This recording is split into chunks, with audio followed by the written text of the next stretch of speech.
And today I am once again privileged, this time to extend most heartfelt thanks to the International Raoul Wallenberg Foundation and to Chairman Eduardo Urnekian. Thank you, sir. Thank you. For your leadership, your extraordinary courage and leadership in assuring that Mr. Wallenberg, whose earthly fate, as we all know, remains unknown, will live on not only in the descendants of those he spared, but also in the courageous deeds of those his example continues to inspire. In a world desperate for heroes who know, as he did, that en man kan göra skillnad. One man can make a difference. Thank you. Thanks to your leadership and the leadership of people in this room, the world now knows about an extraordinary individual. Well, first of all, good afternoon, and just thank you for the work you do, everyone, with the International Raoul Wallenberg Foundation. I especially want to thank President Urnekian for your leadership here. I really appreciate and know that your involvement here makes a difference in spreading awareness about the legacy of Raoul Wallenberg. At a time when it was very easy to stay quiet or really to pay lip service to those who are being persecuted around them, this was a man of action who stood up against good over evil. Wallenberg serves as a reminder for our moral responsibility, our obligation to respond to the forces that challenge democracy and human rights, our obligation to prevent genocide, because sadly, history has repeated itself.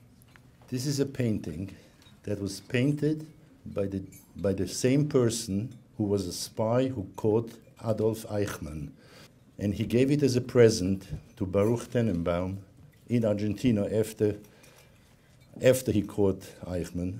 And he painted this picture. If you can see, this is the map of Hungary, and this is the face of Raoul Wallenberg. Thank you so much. And would you please come up, Baruch? And this is a present from Eduardo and from Baruch to you. So much. Beautiful. Thank you. Thank you for the gift. Thank you for each of you for being so generous and thoughtful in your recognition. I also want to thank all the gentlemen who just took a picture with me. Eduardo, chairman of Raoul Wallenberg Foundation, has been an inspiration to all of us in his own moral courage to continue this effort. Baruch, founder of the International Raoul Wallenberg Foundation, you are our voice internationally around the world to make sure no one ever forgets. I'm really honored to have a chance to be with you and thank all of those of you who have dedicated yourselves to keeping the memory of Raoul Wallenberg alive, not just to honor his bravery, but as a continuing example to those who are here now going forward. And so to all of you, thank you. Baruch Tenembaum, thank you for your leadership. To Eduardo Urnekian, thank you for all that you do. To the late Guy van Dartel, we honor him as well. And I want to close by singling out now the International Raoul Wallenberg Foundation, because they have kept not only the legacy of Raoul Wallenberg alive, but they have given manifest expression to it in all their Maasim Tovim, in their good deeds.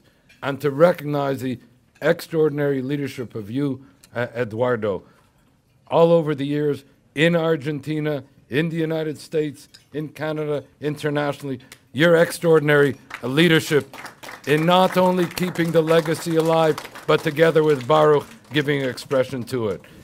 First of all, I would like to thank Ezra Philander, Baruch, Eduardo, for all you have done faithfully for all these years. Thank you so much. So now it is time that everybody stops thinking about what Raoul can do for him, but ask himself what he can do for Raoul. This is a big day, a very big day. And it's not just a big day for folks who happen to be of the Jewish faith. It's a big day for all of us. It's a big day for humanity. And that's why I think it is tremendously important for all of us to be here.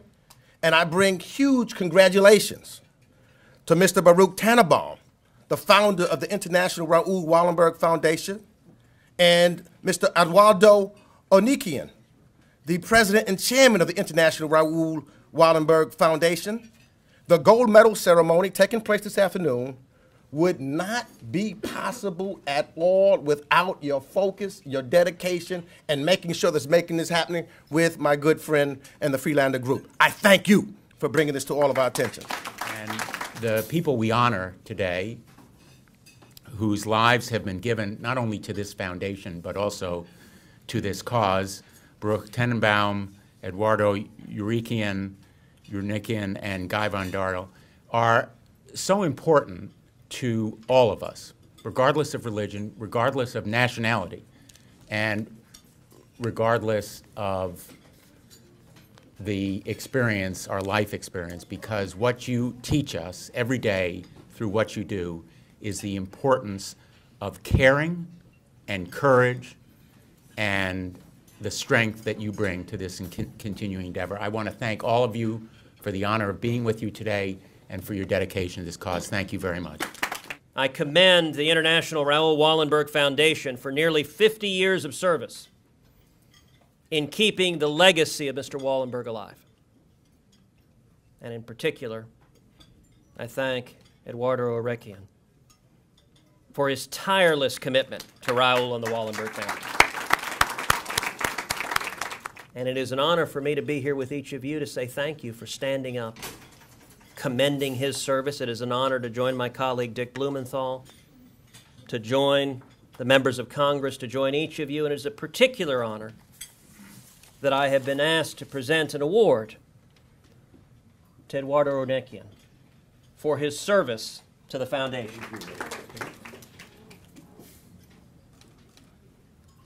I want to thank the International Raoul Wallenberg Foundation for all your efforts throughout the years to honor this son of Sweden and of America.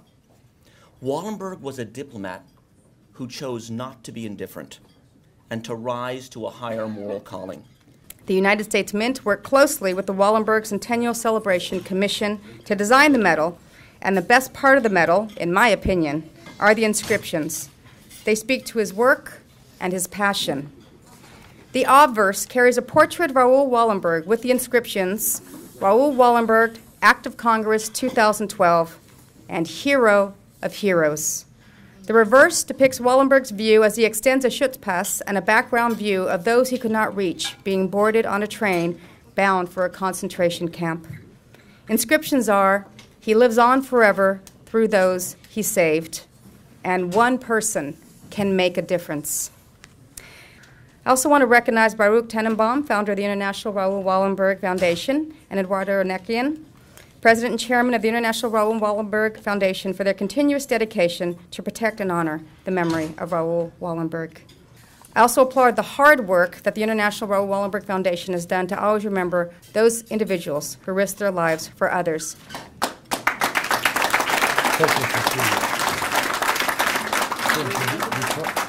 Before you leave, let's. Okay. As you may know, my origins are traced to Armenia, where my parents were born. It is from there that they emigrated to Argentina in the early 20th century. As an heir of the Armenian culture, its tradition and legacy, I feel an absolute identification with both the history and the future of the Jewish people. Apart from a great suffering, both the Armenian genocide and the Holocaust served to create a common culture and a collective conscience focused on the need to educate so that these events are never again repeated.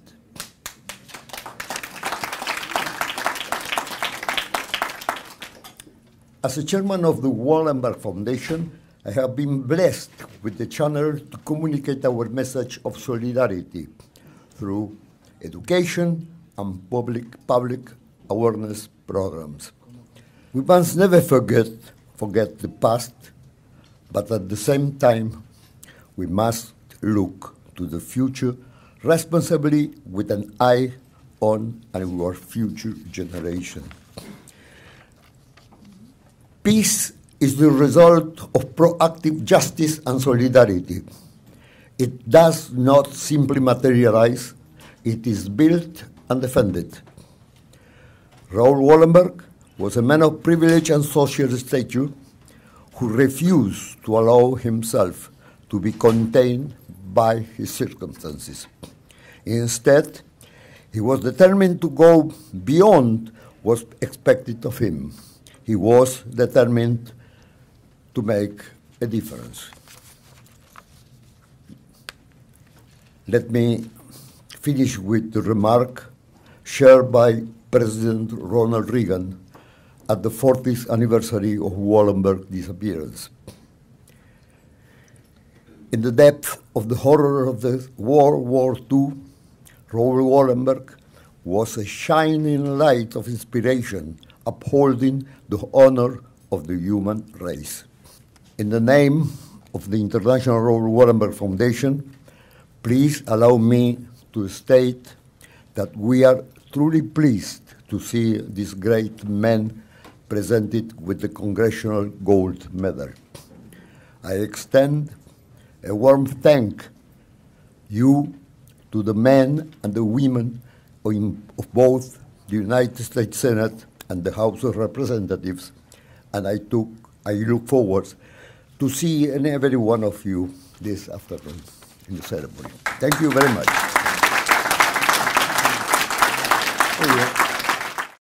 Ladies and gentlemen, good afternoon and welcome to the United States Capitol. We're honored to be joined today by members of the Diplomatic Corps, former ambassadors, and leaders of the Jewish community throughout our country.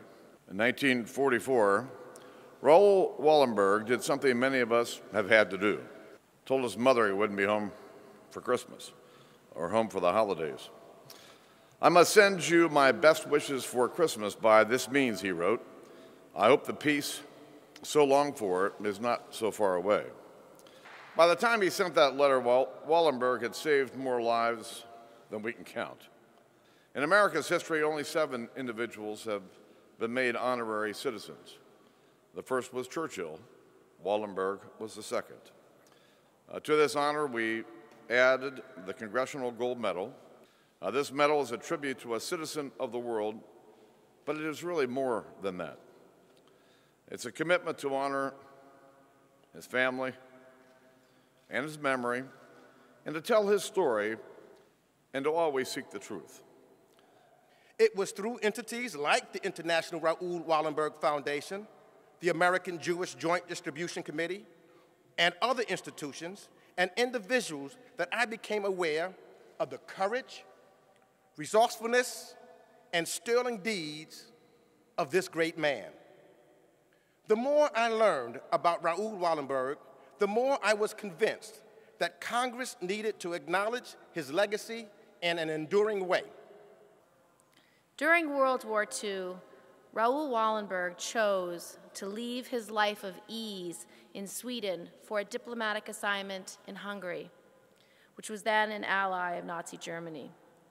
In this effort, Mr. Wallenberg succeeded beyond any reasonable expectation. He provided Swedish passports to thousands of Jews, which literally made the difference between life and death.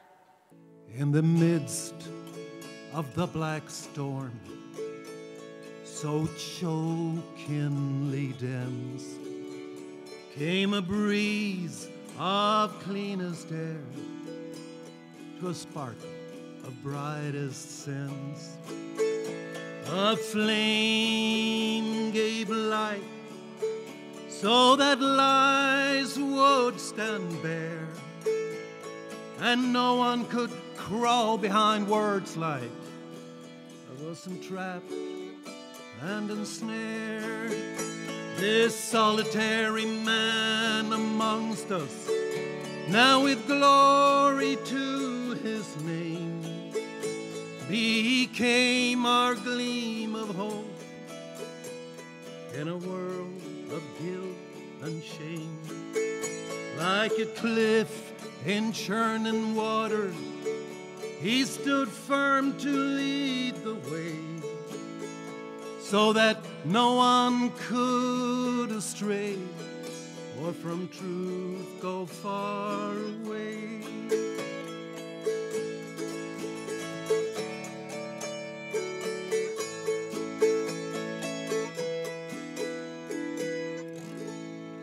When the light poured in freedom's sacred name, by a twin-headed dragon, he was stolen without shame. The Talmud teaches, and I quote, "Whoever destroys a single soul, it is considered as if he destroyed an entire world. And whoever saves a life, it is considered as if he saved an entire world."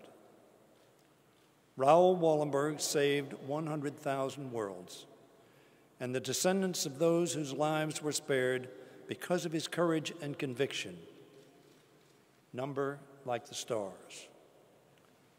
Today's gold medal ceremony is not only a moment to reflect on his heroism and his role as one of the most consequential, righteous among the nations.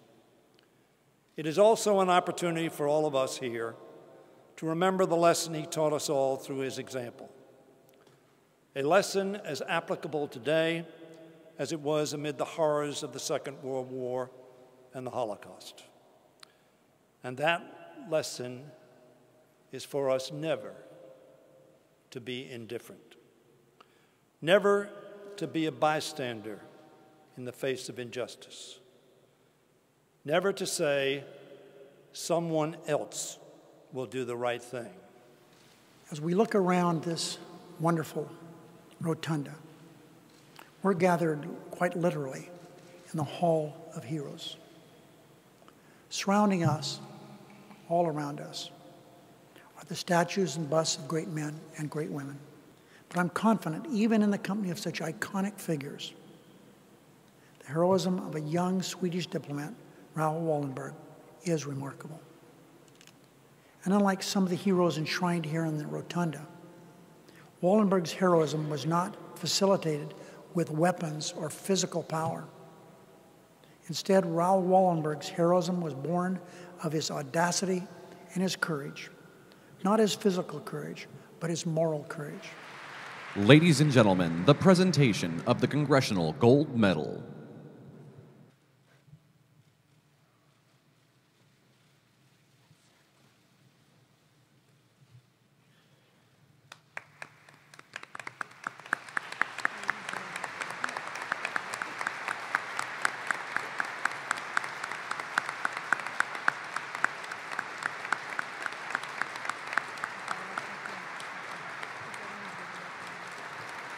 Go now.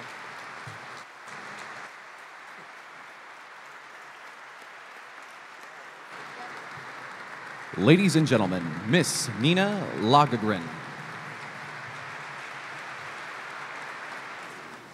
This is a magic moment for me to be here in this beautiful cupola and with you all, friends and daughters and parents, and Carl Bildt, and everybody who has shown so much love to Raoul, as one can imagine that he has played a role which is immense. And he has saved hundreds of thousands of men and women and children. And how many are there now? We honor him for what he did, but we must honor him for what we can do for him after all these years of detention and imprisonment in Soviet Union. There must be a way for all of us to come together and get the truth. That's what we want. It can't be difficult. You must all agree that it's possible and all join, everybody, to do something. I mean, you are also important in this cupola, and you have so much might behind you.